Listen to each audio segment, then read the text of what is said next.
नमस्कार, आप देख रहे हैं आज तक। मैं हूं गौरव सावंत। शिवमोगा में धारा 144 लगा दी गई है। कर्नाटक में तनाव बढ़ता जा रहा है।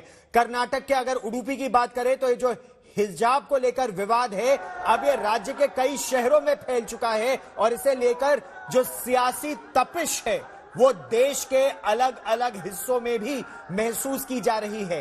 ये तस्वीरें देखिए, मांड्या में हिजाब पहनी एक लड़की को जब छात्र छात्राओं ने जय श्री राम के नारे लगाए, ये लड़के आप देखिएगा जय श्री राम के नारे लगा रहे हैं, तो लड़की ने भी अल्लाह अकबर का नारा लगाया और ये बवाल चलता रहा। इन तस्वीरों को गौर से देखिए और सुनिए।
Without hijab, since we are wearing this from childhood, how can we remove this? And before few days they are coming wearing saffron shawl and telling that even they want to wear those shawls.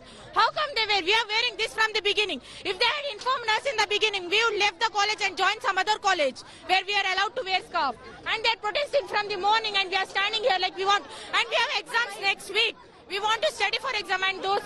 They didn't allow us to write exam, practical exam. I had practical exam. They said to get out without wearing scarf. You have to come inside. Today morning from 9 to 10:45. They said me to get out without wearing. You have to come without wearing the scarf. That to annual practical exam. Why they are doing like that? Ma'am, we don't think we cannot give up. This is something else. This is something else. Hijab. This is not a piece of cloth.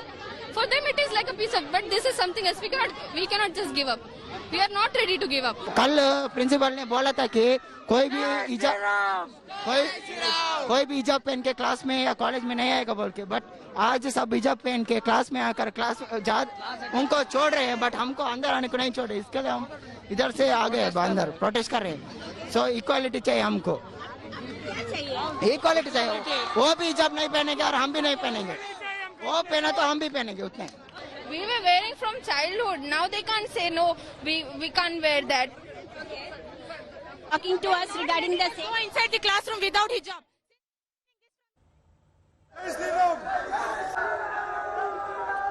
और ज्यादा जानकारी के लिए इस वक्त आज तक संवाददाता नबीला जमाल हमारे साथ जुड़ रही है। नबीला, ये एकाएक विवाद इतना ज्यादा कैसे बढ़ गया? हिजाब को लेकर या बुर्का पहने पढ़ने आती है छात्राएं, एकाएक ये मसला कैसे बढ़ा? जी गौरव, यहाँ कर्नाटका की उडुपी में जो 6 लड़कियां थी जो पढ़ रही है कॉलेज में, गवर्नमेंट पीयू कॉलेज है, वो उन लड़कियों ने इंसिस्ट किया, उन्होंने बोला कि उनको क्लास के अंदर हिजाब पहन के बैठना है। मगर गवर्नमेंट कॉलेज में ये रूल है कि आप जब क्लास के अंदर आओ तो हिजाब निकाल के आना है, सबको यूनिफॉर्म पहनना है और यूनिफॉर्मिटी मेंटेन करना है। ये कर्नाटका गवर्नमेंट की रूल है और अभी की नहीं है, बहुत अरसों की रूल है। मगर हालांकि जब रूल है फिर भी बहुत सारे इंस्टीट्यूशंस उनके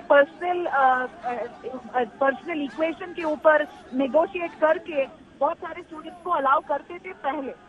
इतने साल तक अलाउ करते थे। बहुत सारे सीनियर्स हिजाब पहना है, उन्होंने स्कार्फ पहना है और पहन के ही बैठा है क्लास में। मगर ये बार पिछले 4-5 महीनों से अभी थोड़ा टेंशन बढ़ रहा है, क्योंकि थोड़े बहुत स्टूडेंट्स जो MGM कॉलेज उडुपी में वो सैफरन शॉल पहन के वहाँ पर कॉलेज आए और बोला कि अगर लड़कियाँ स्कार्फ पहन सकती है अंदर तो हमें भी सैफरन शॉल पहनने दो अंदर। तो जब वो इश्यू एस्केलेट हुआ तो कॉलेज ने डिसाइड किया कि स्टूडेंट्स को बाहर ही रखे जब तक ये शॉल और स्कार्फ दोनों को निकाल ना दे क्लास के अंदर आते वक्त। उनको अलाउ नहीं किया जा सकता। तो अभी मैटर हाईकोर्ट में है। एक लड़की जो प्रोटेस्ट कर रही थी वो उसने पेटिशन किया है हाईकोर्ट पे। मैटर अभी हाईकोर्ट सुन भी रहा है।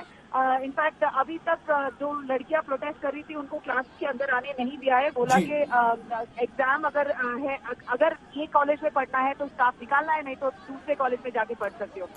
नबीला, इस जानकारी के लिए बहुत बहुत धन्यवाद। हाईकोर्ट में अभी इस मामले की सुनवाई चल रही है। हिजाब पर एक बार फिर आज कर्नाटक में हंगामा बरपा है। एक तरफ हिजाब पहनकर छात्राएं तो दूसरी तरफ भगवा, स्कार्फ और गमछा के साथ छात्रों की भीड़।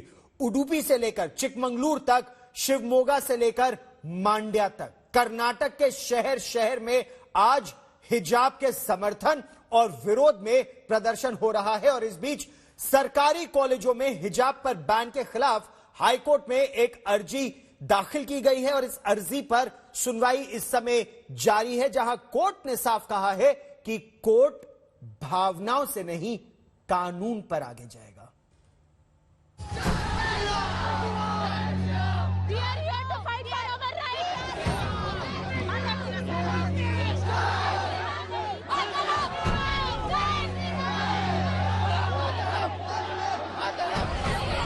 कर्नाटक में बरपा है हिजाब पर हंगामा।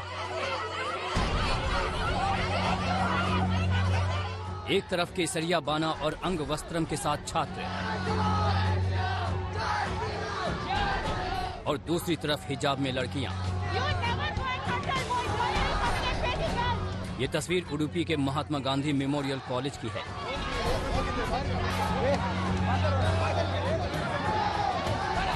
देखिए किस तरह भगवा बानी और अंग वस्त्रम के साथ सैकड़ों छात्र कॉलेज में नारेबाजी करते हुए घुस आए हैं। उनके निशाने पर हैं वो लड़कियां जो हिजाब में कॉलेज पहुंची हैं। भगवा वस्त्रधारी छात्रों की भीड़ जैसे ही पहुंचती है, लड़कियां पीछे हटने लगती हैं। उन लड़कियों के आगे काफी देर तक प्रदर्शनकारी लड़के केसरिया कपड़ा लहराते प्रदर्शन करते हैं।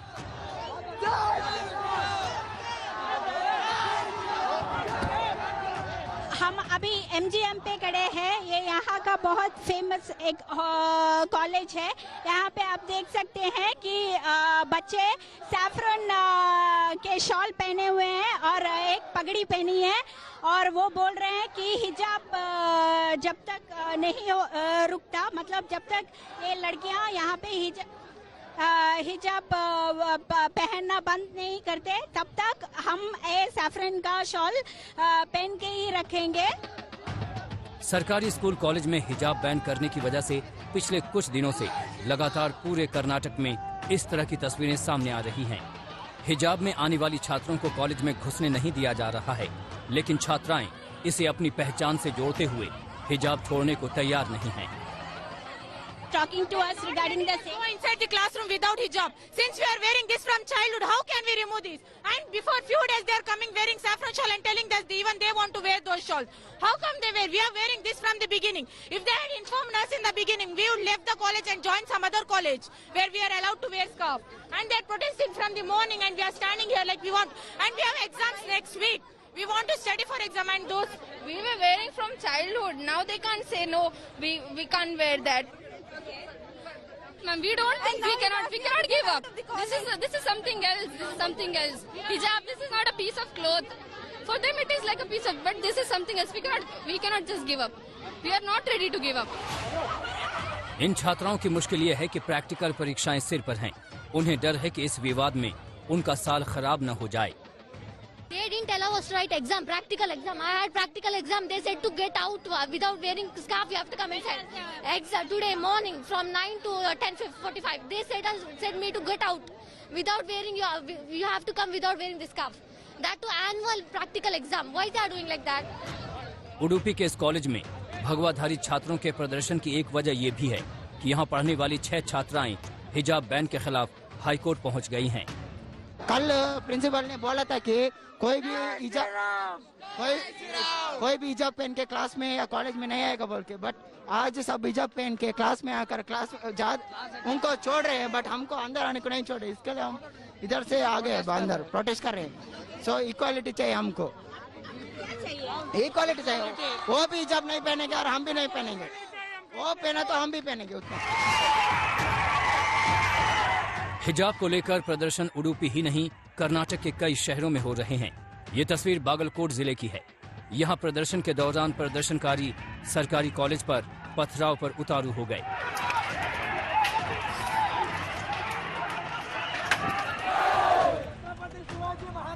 कर्नाटक के शिवामोगा की यह तस्वीर देखिए।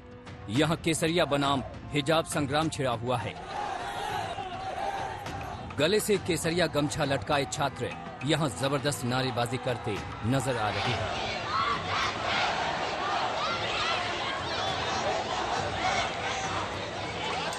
कॉलेज के मैदान में छात्राओं का एक छोटा समूह भी मौजूद है, जिनके सामने छात्र नारेबाजी कर रहे हैं। वहां खड़ी पुलिस मूक दर्शक बनी हुई है।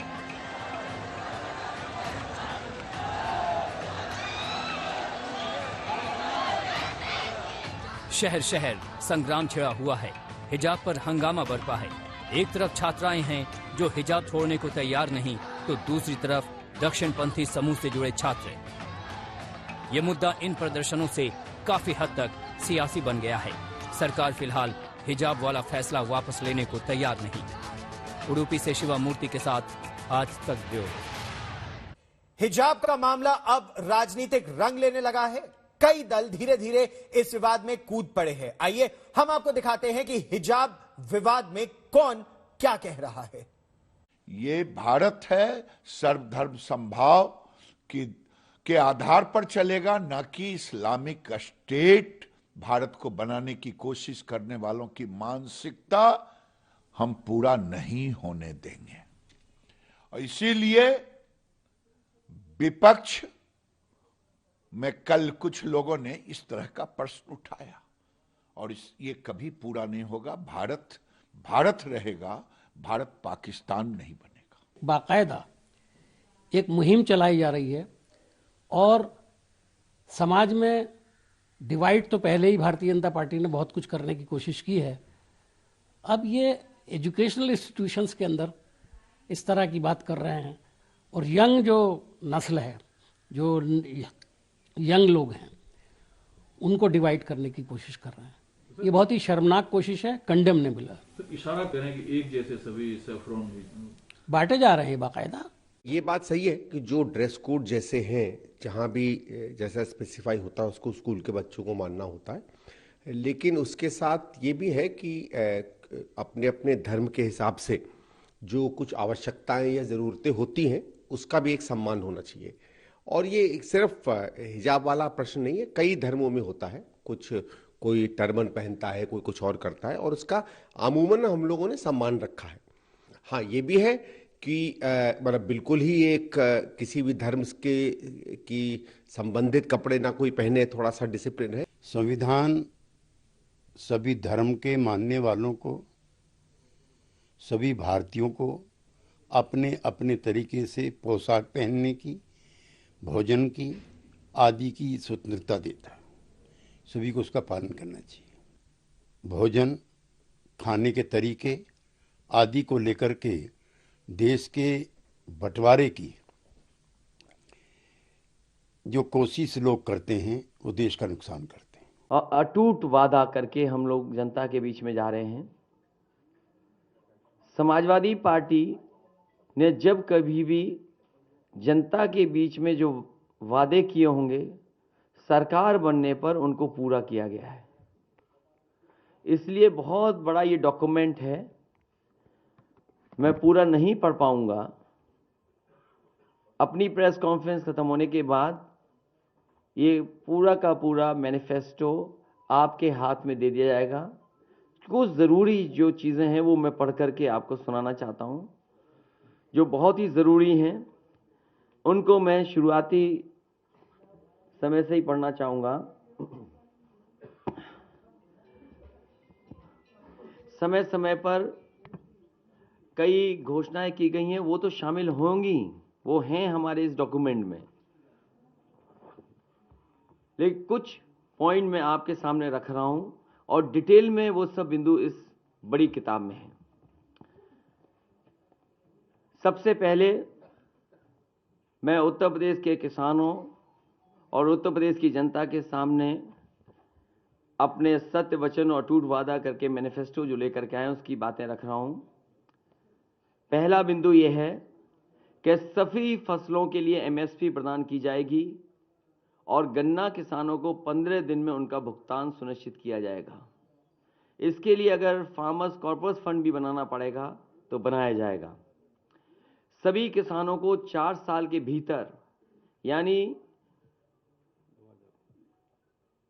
2025 तक कर्ज मुक्त बनाया जाएगा। ऋण मुक्ति कानून बनाकर के अत्यंत गरीब किसानों को लाभ पहुंचाया जाएगा।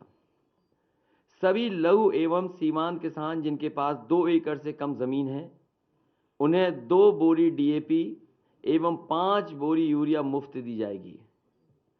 सभी किसानों को सिंचाई के लिए मुफ्त बिजली, ब्याज मुक्त लोन, बीमा एवं पेंशन की व्यवस्था की जाएगी। किसान आंदोलन के दौरान शहीद हुए किसानों के परिजनों को 25 लाख रुपए की आर्थिक मदद दी जाएगी और उनकी याद में किसान स्मारक भी बनाया जाएगा।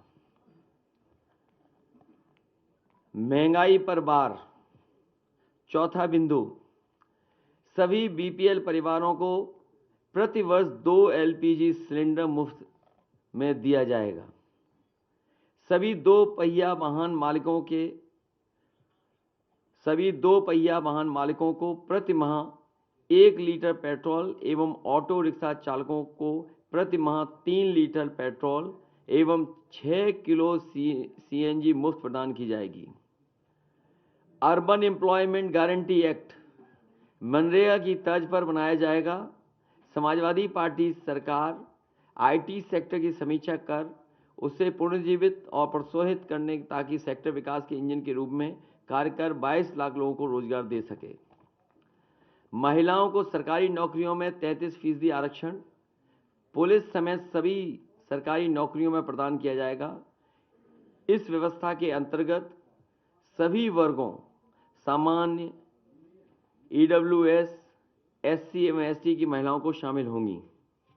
वुमेन पावर लाइन 1090 को दोबारा मजबूत किया जाएगा।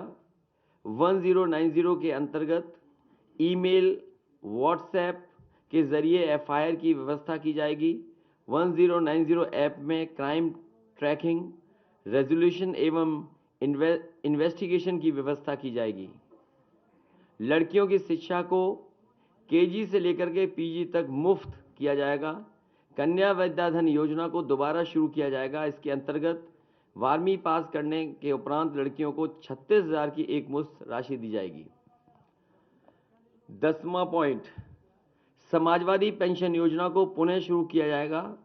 इसके अंतर्गत वृद्धों, जरूरतमंद महिलाओं एवं बीपीएल परिवारों को प्रति वर्ष 18,000 रुपये पेंशन दिया जाएगा। इस योजना का लाभ 1 करोड़ गरीब परिवारों तक पहुंचेगा। 11वां पॉइंट, समाजवादी कैंटीन एवं किराना स्टोर स्थापित किए जाएंगे जहां गरीब, श्रमिकों, राजगिरों, बेघरों को सब्सिडी दर पर राशन एवं अन्य जरूरी वस्तुएं मिल सकेंगी। इन कैंटीनों में 10 रुपए में समाजवादी थाली की व्यवस्था की जाएगी। इस योजना का लक्ष्य राज्य से भूख की समस्या को मिटाना है। 12वां पॉइंट, डायल 1890 मजदूर पावर लाइन की स्थापना की जाएगी। यह राज्य के भीतर एवं बाहर कार्यरत प्रवासी श्रमिकों, मजदूरों की समस्याओं का निदान करेगी। 13वां पॉइंट, कारीगरों एवं श्रमिक पेंशन 18,000 रुपये सालाना की दर से बुनकरों, जरदोजी, कारीगर, बढ़ई, कुम्हार, नाविक, मोची, दर्जी एवं अन्य असंगठित क्षेत्र के श्रमिकों की मदद की जाएगी। कानून व्यवस्था 14वां पॉइंट, हालांकि यहाँ तो एक ही लाइन में पढ़ रहा हूँ, लेकिन जब दूसरे डॉक्यूमेंट में बहुत डिटेल में चीज़ें हैं कि क्या क्या समाजवादी सरकार बनने पर किया जाएगा। सीसीटीवी कैमरा एवं ड्रोन सर्वेलेंस की व्यवस्था 1 साल के भीतर सभी गांवों एवं कस्बों में की जाएगी। ऑटोमेटिक रिस्पांस के लिए इन्हें डायल 100 जो 112 से लिंक किया जाएगा। यूपी डायल 100 जो 112 है, जिसे मौजूदा सरकार ने बर्बाद कर दिया है, कबाड़ा कर दिया है, को दोबारा तकनीक से जोड़ करके सशक्त किया जाएगा ताकि रिस्पांस टाइम 15 मिनट के भीतर पूरे प्रदेश में हो सके और कोशिश होगी कि 15 मिनट से भी कम हो जाए। समाजवादी पार्टी की सरकार सभी थानों में तहसीलों को भ्रष्टाचार मुक्त करेगी। समाजवादी पार्टी की सरकार महिलाओं, अल्पसंख्यकों एवं दलितों के प्रति संगठित हेट क्राइम के प्रति जीरो टॉलरेंस की नीति का पालन करेगी। शिक्षा 15वां पॉइंट, प्राथमिक शिक्षा को गुणवत्तापूर्ण बनाया जाएगा। हर जिलों में मॉडल स्कूल बनाए जाएंगे एवं विश्वविद्यालयों की सीटों को दोगुना किया जाएगा। 16वां पॉइंट, लैपटॉप वितरण राज्य के भीतर 12वीं पास सभी छात्रों को लैपटॉप वितरित किया जाएगा। स्वास्थ्य सेवा 17वां पॉइंट, कैशलेस स्वास्थ्य सर्विस द्वारा सभी गरीबों को उच्च कोटि की स्वास्थ्य सेवा प्रदान की जाएगी। हेल्थ सेक्टर के मौजूद बजट की समीक्षा कर इसे वर्तमान से 3 गुना ज़्यादा किया जाएगा। यह राज्य के बजट का लगभग 10% होगा। इसकी मदद से सार्वजनिक स्वास्थ्य प्रणाली को बेहतर किया जाएगा। 18वां पॉइंट, एमएसएमई के लिए स्टेट माइक्रो फाइनेंस बैंक की स्थापना की जाएगी ताकि लघु उद्यमियों, कलाकारों व शिल्पकारों को आसान एवं बिना गारंटी के लोन दिया जा सके। सेंट्रल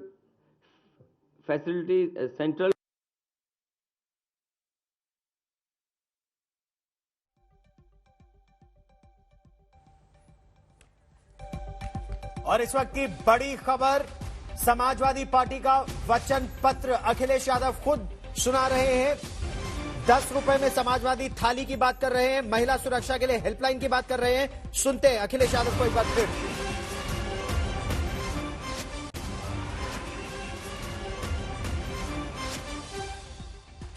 अखिलेश यादव ये कह रहे हैं कि प्रयास यही होगा कि कर्ज मुक्त हो किसान, ऋण मुक्ति के लिए कानून लाया जाएगा। ये भी कहा कि 2 बोरी डीएपी, 5 बोरी यूरिया, बीमा, पेंशन की व्यवस्था। सुनते हैं। नए उद्योगों के लिए बनाया जाएगा। ईज ऑफ डूइंग बिजनेस के लिए मोबाइल ऑफिस, ई ऑफिस की स्थापना की जाएगी। सार्वजनिक इंफ्रास्ट्रक्चर 20वां पॉइंट, 300 यूनिट बिजली मुफ्त, घरेलू इस्तेमाल की जाने वाली 300 यूनिट बिजली मुफ्त की जाएगी। समूचे प्रदेश में 24 घंटे बिजली आपूर्ति सुनिश्चित की जाएगी। सभी ग्रामीण और आंतरिक सड़कों को आरसी से बनाया जाएगा। क्लीन ड्रिंकिंग वाटर मिशन, सभी गांवों एवं शहरों के स्वच्छ पेयजल की व्यवस्था को सुनिश्चित किया जाएगा। प्रदूषण की समस्या के निवारण के लिए युद्ध स्तर पर तैयारी की जाएगी एवं जिलेवार प्रबंधन किया जाएगा। फ्री वाईफाई जोन सभी गांव एवं शहरों में स्थापित किया जाएगा। शहरी आवास, शहरी विकास विशेषकर traffic management, drainage system, city forest, प्रदूषण नियंत्रण, वेस्ट मैनेजमेंट और ग्रीन टेक्नोलॉजी की व्यवस्था की जाएगी। हाउस टैक्स और प्रॉपर्टी टैक्स को युक्ति संगत बनाने के लिए एमनेस्ट स्कीम को लाया जाएगा। सरकारी कर्मचारियों का कल्याण 22वां पॉइंट, पुरानी पेंशन योजना को बहाल किया जाएगा। 2005 से पूर्व कर्मचारियों को मिलने वाली पुरानी पेंशन व्यवस्था लागू की जाएगी। क्योंकि ये 22 पॉइंट्स तो मैंने आपके सामने पढ़ दिए, इसके अलावा जो मैनिफेस्टो में चीजें हैं मैं केवल कुछ पढ़ना चाहता हूं आपके सामने। कृषि और ग्रामीण विकास में ग्रामीण अर्थव्यवस्था और बुनियादी ढांचा निवेश के लिए प्राथमिकताओं वाला सेक्टर होगा। वर्तमान बजट का 3 गुना या उत्तर प्रदेश के वार्षिक बजट का न्यूनतम 15% राशि यानी लगभग 1 लाख करोड़ रुपए इसके लिए आवंटित किया जाएगा। इसमें और भी बिंदु हैं लेकिन मैं वो नहीं पढ़ रहा हूं। किसान बाजार नेटवर्क का विस्तार किया जाएगा ताकि हमारे पास प्रत्येक 10 किलोमीटर के भीतर एक बाजार हो। सभी जिलों में किसान बाजार स्थापित किए जाएंगे ताकि किसान अपनी उपज सीधे उपभोक्ताओं को बेच सके। सभी मंडलों में स्थानीय फसलों के लिए विशिष्ट फूड प्रोसेसिंग क्लस्टर स्थापित किया जाएगा। उत्तर प्रदेश में 5 प्रमुख कृषि जलवायु क्षेत्रों में निर्यात उन्मुक्त फूड प्रोसेसिंग क्लस्टर स्थापित किया जाएगा।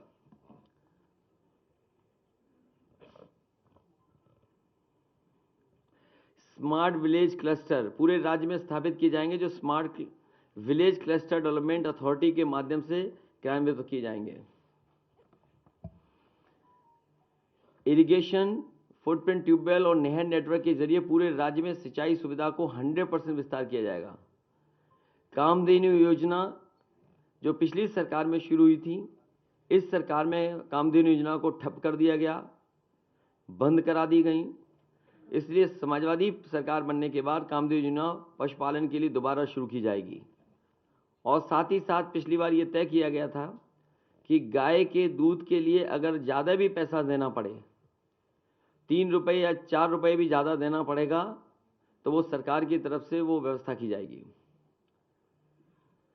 रूरल एग्रीकल्चर हब्स की उच्च स्तरीय तकनीक से लैस किया जाएगा। सभी प्रमुख एग्रो क्लाइमेटिक जोन से रिसर्च, जांच और ट्रेनिंग इंफ्रास्ट्रक्चर को स्थापित किया जाएगा। कृषि स्टार्टअप को बढ़ावा देने और कृषि क्षेत्र में रोजगार पैदा करने के लिए एग्रोटेक इनोवेशन सेंटर स्थापित किए जाएंगे। किसान आय और कल्याण आयोग किसानों की आय में सुधार और सर्वेक्षण के लिए वार्षिक आधार पर अपनी सिफारिश देगा। यह आयोग गरीबी रेखा से नीचे जीवन यापन करने वाले किसानों के लिए लिविंग वेज स्कीम को विकसित करेगा। ग्राम न्यायालय अधिनियम को क्रियान्वित कर भूमि विवाद संबंधी मामलों को शीघ्र निस्तारित किया जाएगा। महिला लाभार्थियों के मामलों में परिवारजनों, रक्त संबंधियों के लिए कृषि भूमि के हस्तांतरण के लिए स्टाम्प शुल्क को घटाकर 2% किया जाएगा। स्मार्ट किसान सहायक योजना शुरू की जाएगी, जिसके अंतर्गत 5 लाख ग्रामीण युवाओं को कृषि विस्तार सेवा प्रदाताओं प्रशिक्षित और नियोजित किया जाएगा, ताकि राज्य में सस्टेनेबल और पर्यावरण के अनुकूल कृषि पद्धतियों को विकास हो सके।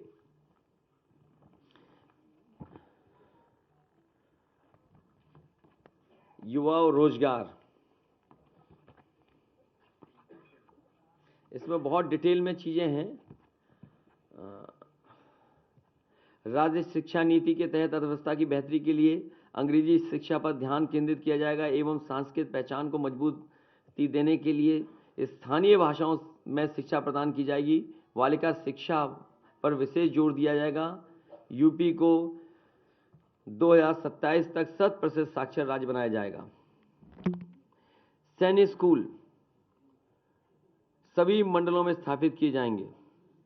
कौशल विकास, रोजगार और व्यक्तित्व विकास केंद्र सभी तहसील मुख्यालय में खोले जाएंगे। विशेष रूप से लड़कियों के कौशल युक्त बनाया जाएगा। प्रतिवर्ष 5 लाख युवाओं को कौशल विकास परियोजना प्रदान करने का लक्ष्य निर्धारित किया जाएगा। बहुत डिटेल में है चीजें इसमें। विकास का इंजन समाजवादी पार्टी सरकार राज्य में एमएसएमई क्षेत्र को पुनर्जीवित और प्रोत्साहित